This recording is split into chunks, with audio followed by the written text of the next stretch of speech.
Още от малка искам близалка, ала попаднах на твоята бухалка. Бабо, завърнах се от училище мъчилище. Значи, гранушки, да ти се оплаквам. Тая по математика ми написа забележка само защото пръднах в час. Тъпък човек да не се отпусни. Сега от тебе искам да отидеш и да я набиеш с бухалката. И между другото имам шестица по биология.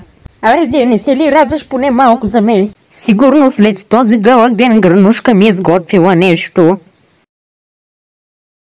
Бабо! Как не те е срам, бе, бабо? Сега за наказание ще слушаш песента на Лили Спаначкова.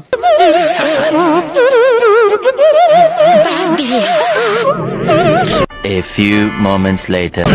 Ти си ми в главата, рататата. Бой, търсиш си белята, рататата. Искаш да съм твоята секси лейди. То пък взе, че ти хареса. Ужас.